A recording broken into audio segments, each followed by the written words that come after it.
Friends, welcome to Uttarakhand achiever. और आज आपका टॉपिक है जो है विकास के क्षेत्र कि विकास के क्या क्या क्षेत्र होते हैं। लास्ट क्लास में हमने देखा था कि पूर्व प्राथमिक बच्चों की अवधारणाएं क्या होती हैं और पूर्व प्राथमिक बच्चे की विशेषताएं क्या होती हैं। तो उसी से हम आगे बढ़ाते हुए इस टॉपिक को हम लोग क्या करेंगे, विकास के क्षेत्र देखेंगे। तो विकास के क्षेत्र कौन कौन से हमारे पास? शारीरिक पक्ष, संज्ञानात्मक पक्ष और हमारे पास दूसरा क्या जाता है, भावात्मक पक्ष। तो फिजिकल डेवलपमेंट, कॉग्निटिव डेवलपमेंट और हमारे पास लास्ट क्या आ जाएगा, अफेक्शन या फिर इमोशनल डेवलपमेंट। तो ये तीनों के तीनों के आपके पास पक्ष हैं किसके, शारीरिक विकास, विकास के क्षेत्र के। अब इसके बारे में आपने कहीं और भी सुना होगा, इसके बारे में हमने पढ़ा है सीखने के क्षेत्र में। ठीक है, तो जो बीएस ब्लूम थे, ब्लूम की टैक्सोनॉमी पढ़ी है आपने। तो जो ब्लूम की टैक्सोनॉमी है उसमें शैक्षिक उद्देश्य भी यही आते हैं कि हम लोग की किस तरीके से बच्चे को पढ़ाएं, किस तरीके से बच्चे को सिखाएं कि उसका शारीरिक क्या हो जाए, विकास हो जाए। बच्चे को किस तरीके से हम पढ़ाएं, सीखने के क्षेत्र में किस तरीके से हम उसको, ये शैक्षिक उद्देश्य क्या क्या होंगे कि उसका कॉग्निटिव डेवलपमेंट हो जाए, संज्ञानात्मक विकास हो जाए। ज्यादातर जो लेसन प्लान बनते हैं वो यहाँ से बनते हैं। अब इसके बाद जो हमारे पास भावात्मक पक्ष है, किस तरीके से बच्चे का डेवलपमेंट करवाएं, किस तरीके से बच्चे को किस तरीके से उद्देश्य बनाए कि बच्चे का मानसिक पक्ष, शारीरिक पक्ष और भावात्मक पक्ष क्या हो जाए, बहुत अच्छा हो जाए। 1956 में किसने बताया था, बीएस ब्लूम में बताया था। उन्होंने शैक्षिक उद्देश्य दिए थे। इसके बाद ये रिवाइज हुई थी 2001 में। इसके बाद हम लोगों ने देखना है, सबसे पहले शारीरिक पक्ष के बारे में जानते हैं कि शारीरिक पक्ष का विकास किस तरीके से होता है पूर्व प्राथमिक के बच्चों में। तो जो शारीरिक पक्ष का विकास है, शारीरिक पक्ष के विकास में हम लोग ज्यादातर तीन चीजें पढ़ते हैं कि उसमें क्या होता है, सूक्ष्म पेशीय विकास, मांसपेशीय विकास होता है जिसको बोलते हैं हम लोग फाइन मोटर स्किल्स डेवलपमेंट। इसके बाद उसमें क्या होता है हमारे पास, स्थूल होता है ग्रॉस मोटर स्किल्स डेवलपमेंट। और जो होता है, जो तीसरा मैं बोल रही हूँ वो क्या है, कंट्रोल एंड कोऑर्डिनेशन, समन्वय और नियंत्रण। किसके बीच में, आपके पास मांसपेशियों के बीच में या फिर अंगों के बीच में समन्वय और नियंत्रण। तो ये हम किसे पढ़ते हैं, शारीरिक पक्ष में पढ़ते हैं। अब तीन क्या क्या पक्ष बताए, एक आ गया सूक्ष्म पक्ष आ गया, एक आ गया हमारे पास स्थूल और एक आ गया नियंत्रण और समन्वय। ये किसमें आ गया, आपका शारीरिक पक्ष में आ गया। अब मतलब इसमें जानने के लिए क्या है, आपको पता है कि जो हमारे पैटर्न्स होते हैं, हर बच्चा क्या करता है अपने हिसाब से बढ़ता है ना। मतलब अपने माइलस्टोन्स बना दिए हैं कि इसके बाद ये होगा, इसके बाद ये होगा, पर हम उस माइलस्टोन्स को कब तक मतलब अपने पास अचीव करेगा कोई बच्चा, वो हम बता नहीं सकते हैं। और वो हर बच्चे का क्या है, अपना यूनिक है। हर बच्चा अपने में क्या है, एक स्पेसिफिक है, मतलब हर बच्चा अपने में यूनिक है। तो उसके हिसाब से ऐसे नहीं कह सकते, अगर हम लोग कहेंगे कि बच्चा 2 साल में या 1 साल में या 3 साल में चलना सीख रहा है तो हर बच्चा 1, 2 साल 3 साल में चलना सीखेगा, ऐसा नहीं हो सकता है। ठीक है, तो क्या होता है, अलग अलग होते हैं।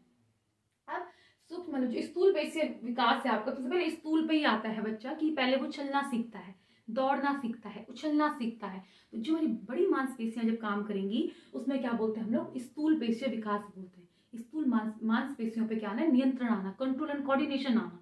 तो सारा किसमें आता है, आपका स्थूल में आता है। इसके लिए आप क्या क्या करोगे, बच्चे को आप करोगे उसको मतलब बॉल से खिलवाओगे या फिर क्या करोगे, कोई वाइट से एक स्पेस बना दिया, उसमें बोलोगे कि बच्चा आप इसमें चलो।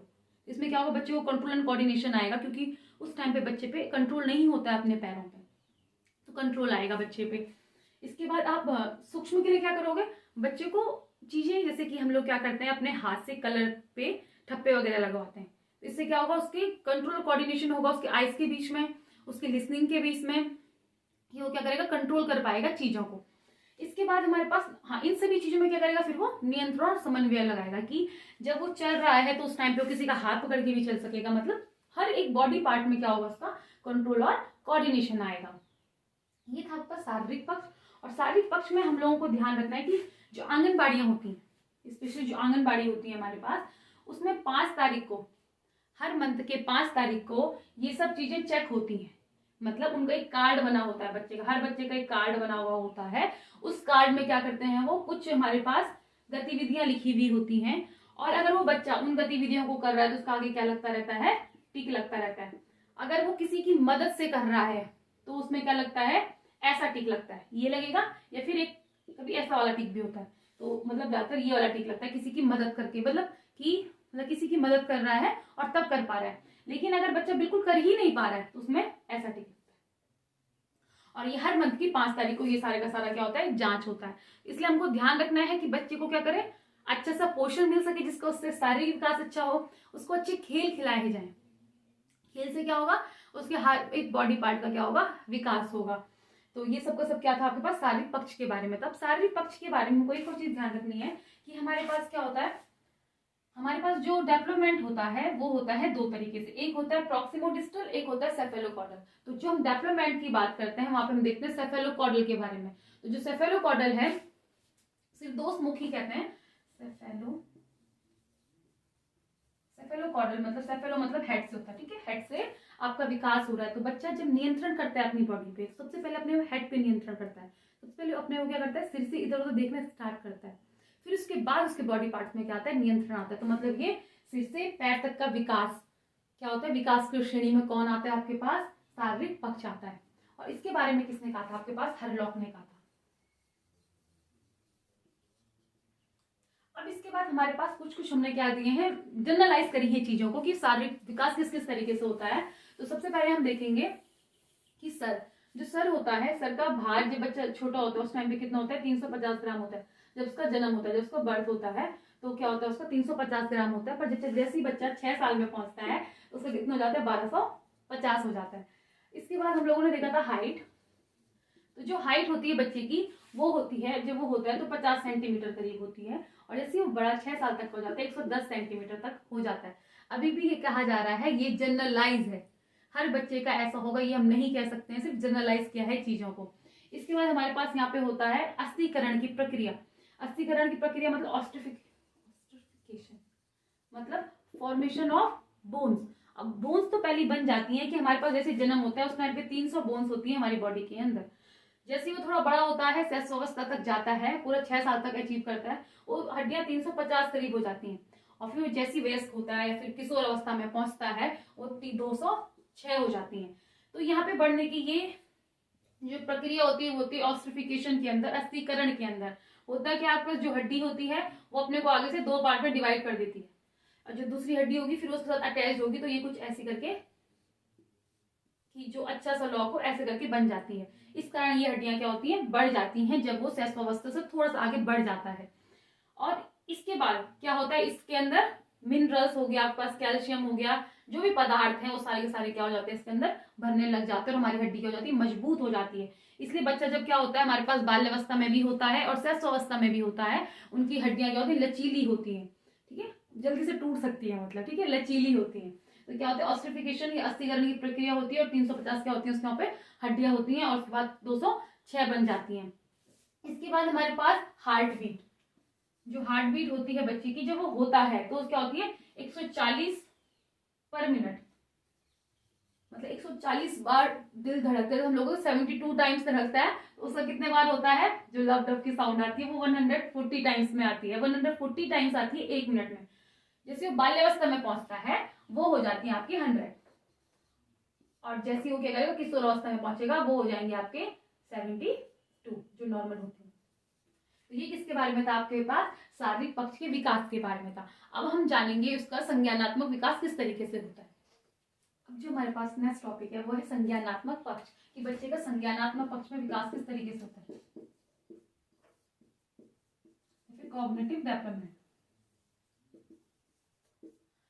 अब कॉग्निशन क्या होता है, पहले संज्ञान क्या होता है। संज्ञान होता है स्पेशली क्या है, आप किसी चीज के बारे में क्या समझ बनाते हैं, किसके लिए स्पेशली बात हो रही है, समझ बनाना, ज्ञान प्राप्त करना। आप इस वस्तु को देख के, इसको देख के आप क्या समझ बना रहे हो, यही आपका संज्ञान है। मतलब आप इसको मानसिक विकास में भी एक तरीके से ले सकते हैं कि किसी वस्तु को लेके आप क्या अपने अंदर क्या स्ट्रक्चर बना रहे हो, तो वो आपका संज्ञान में आता है। इसको देख के आप क्या समझ रहे हो वो आपके संज्ञान में आता है। तो इसके लिए बात हुई थी, जीन पियाजे ने क्या कहा था, वो क्या बनाते अपने दिमाग में, स्कीमास फॉर्मेशन करने लग जाता है, अपने अंदर स्कीमा बनाने लग जाता है, इसके अंदर को लेके इसको लेके स्कीमा फॉर्मेशन करने लग जाता है। वो ही आपका क्या होता है, संज्ञानात्मक डेवलपमेंट में आता है, कि बच्चा कुछ भी अंतर किया करके किसी भी तरीके से किसी बारे में क्या करता है, समझने की कोशिश करता है, अपने वातावरण को समझने की कोशिश करता है, उसके बारे में ज्ञान प्राप्त करता है। वो सब कुछ मानसिक प्रक्रियाओं से करता है कि किसी के बारे में समझ बनाना, कोई मानसिक प्रक्रिया लगेगी, किसी के बारे में जानने में मानसिक प्रक्रिया लगेगी, वो सब क्या है आपके पास संज्ञान है। और मानसिक प्रक्रियाएं क्या क्या है आपके पास, समस्या समाधान, मतलब क्या करना, रिकॉल करना, रिकोनाइजेशन करना, कल्पनाएं करना, तर्क करना, ये सारी की सारी क्या आपके पास संज्ञान में जो मानसिक प्रक्रियाएं लगती हैं वो है। अब हमारे पास जो संज्ञानात्मक पक्ष है उसके बारे में बताने में जो हमको बताया है वो बहुत सारे, जैसे कि आपके पास जीन प्याजे ने बताया है, सबके सब कॉग्निटिव डेवलपमेंट के बारे में बताते हैं। कौन कौन, संज्ञानात्मक पक्ष के बारे में बताते हैं, जीन प्याजे हो गए, ब्रूनर हो गए, और हमारे पास वाइगॉस्की हो गए। ये सारे किसके बारे में बताते हैं हम लोगों को, संज्ञानात्मक पक्ष का विकास किस तरीके से होता है उसके बारे में बताते हैं। अब जीन प्याजे ने कितनी अवस्थाएं दी थी कि संज्ञानात्मक पक्ष कितने तरीके से होता है, 4 तरीके से होता है।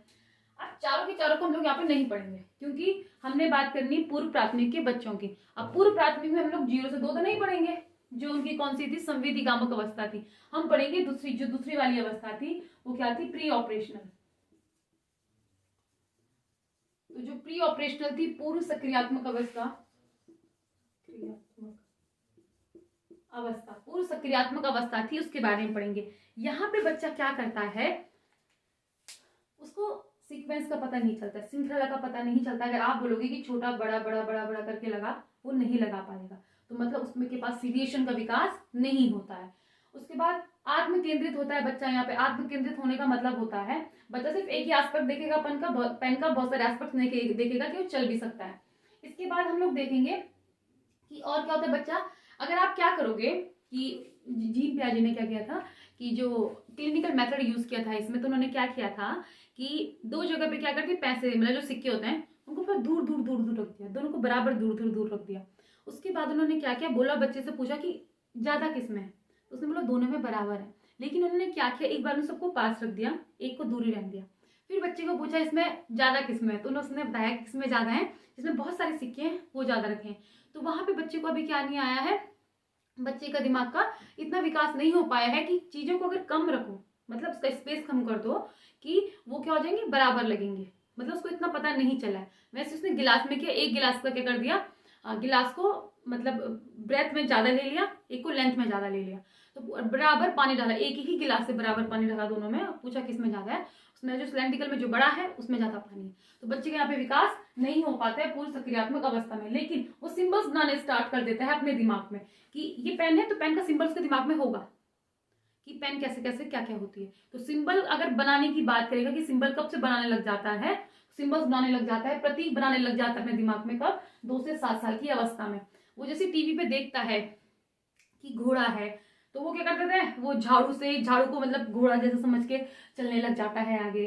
तो बहुत सारे क्या करने लग जाते हैं, कल्पना स्पेशली उसकी बढ़ जाती है, तो वो क्या हो जाती है, हमारी पूर्व सक्रियात्मक अवस्था में आ जाता है। यहीं पे अगर हम लोग बात करते हैं किसकी, ब्रूनर की, तो ब्रूनर ने क्या कहा था कि बच्चे को आप क्या करो, संरचनाएं बताओ। अगर आपको उसका दिमाग को बढ़ाना है, मतलब दिमाग को बढ़ाना नहीं, उसके संज्ञान को बढ़ाना है, तो आप क्या करो, उसमें संरचनाएं, आप किसी को चीजों का नॉलेज दे रहे हो तो उससे पहले उसकी संरचना बताओ कि किस तरीके से कोई नॉलेज आ रहा है। ठीक है, तो ब्रूनर ने बताया था, ब्रूनर की 3 स्टेजेस थी। एक होती है हमारे पास इनएक्टिव स्टेज, दूसरी होती है हमारे पास आइकनिक स्टेज, और तीसरी जो होती है हमारे पास होती है सिंबॉलिक। तो स्पेशली उन्होंने एज के हिसाब से नहीं बताया था ये कि एज ये होगी, उन्होंने कहा एक एज के पार करने के बाद दूसरी में पहुंचेगा, दूसरे से पार करने के बाद फिर तीसरी में पहुंचेगा। तो ये किसने बताया था, हमारे पास ब्रूनर ने बताया था। तो ये संज्ञान के बारे में था कि बच्चे का संज्ञान का डेवलपमेंट कैसे होगा। अब होता है सीखने के प्रतिफल। RTE 2009 ने सीखने के प्रतिफल के बारे में बताया है कि बच्चा किस अवस्था में क्या क्या कर सकता है, और सीखने के प्रतिफल को हमेशा हम लोग लिखते हैं प्रेजेंट में। ऐसा नहीं होता है वो कि जैसे हम लोगों ने जब वो बनाते हैं कि उद्देश्य बनाते हैं तो हम लोग लिखते हैं कि ये कर सकता है, नहीं कर सकेगा, मतलब फ्यूचर टेंस में बनाते हैं ना। लेकिन पर जब हम लोग क्या करते हैं, सीखने के प्रतिफल देखते हैं, तो वहां पे क्या होता है, वो कर रहा है, वो प्रेजेंट की बात करता है। तो यहाँ पे इस टाइम पे बच्चा क्या कर सकता होगा, मतलब खुद देखेंगे हम लोग क्या कर पाएगा वो, कि वो सीक्वेंस को नहीं बता पाता है, लेकिन वो उन चीजों को समझ पाता है, प्रतीक बना पाता है दिमाग में कि कौन सी चीजें क्या है। ये क्या है, इसका सीखने के प्रतिफल है किसके, विकास के क्षेत्र में, किसके, संज्ञानात्मक विकास के। अब हम देखेंगे भावात्मक विकास बच्चे का किस तरीके से होता है। अब भावात्मक विकास में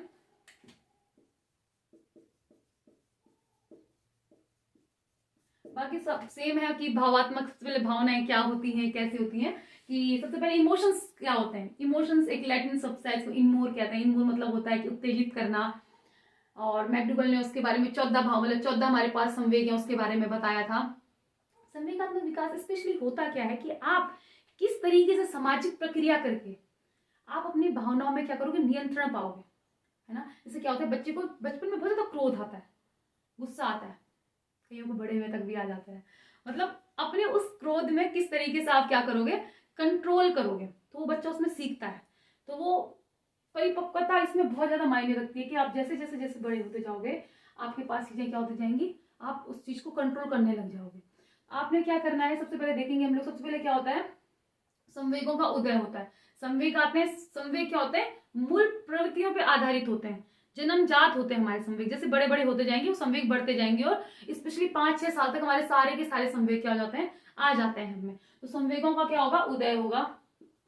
जो संवेग है उसमें क्या आएगी, परिपक्वता आएगी। परिपक्वता आएगी, परिपक्वता के साथ क्या आएगा, नियंत्रण आएगा कि कहाँ पे कितना संवेग देना है। मतलब अत्यधिक क्रोध भी नहीं करना है, अत्यधिक भय भी नहीं होना चाहिए। और इन सबको मिलाकर फिर होता है हमारे पास संवेगात्मक विकास।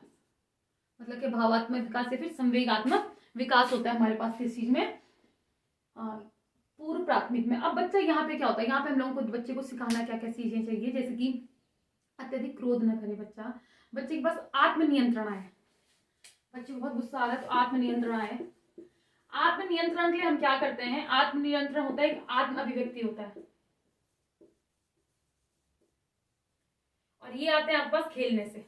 अब हमारे पास खेल दो तरीके के होते हैं, एक में क्या करते हो आप निगरानी रखते हो बच्चे पे, मतलब स्वतंत्र खेल होते हैं एक, और एक में क्या होता है आप लोग क्या करते हो, अस्वतंत्र होता है, मतलब उसमें आप लोग पार्टिसिपेट करोगे।